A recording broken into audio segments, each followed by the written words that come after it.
আসসালামু আলাইকুম। ছবির মতো বাংলাদেশে একবার বেরিয়ে যান।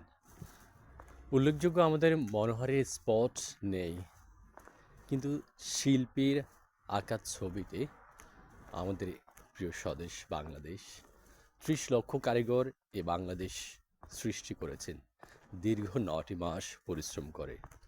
২ লক্ষ মা বোন রক্তের বিনিময়ে যে ছবির মতো দেশ পেয়েছি, সে দেশটি আসলে সত্যিকার অর্থে অনিন্দ্য সুন্দর।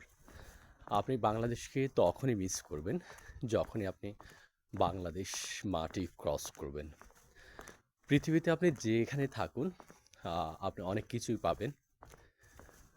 কিন্তু পুরো পৃথিবী যদি আমাকে দেয়, তখনও আমি বলবো আমি বাংলাদেশের মাটি চাই।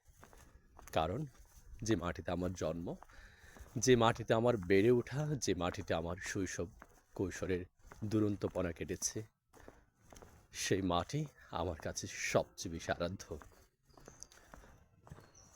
আমি যেখানে আছি সেটি অনেকেরই স্বপ্নের জায়গা, যারা দীর্ঘদিন স্বপ্ন দেখে এই মাটিতে আসার।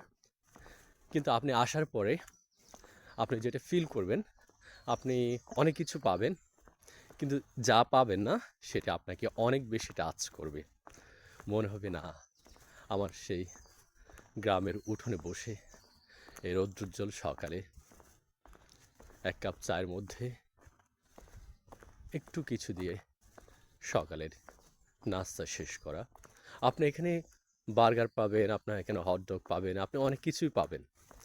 কিন্তু যা পাবেন না সেটা আসলে অসাধারণ। ছোটবেলায় সাত সকালে নামাজ পড়ে আমি অনেক সময় হাঁটতে যেতাম। সেই সময়টা এখনও হাঁটতেছি, এখনও সকাল, এখন ৬টা ২০ এখানে।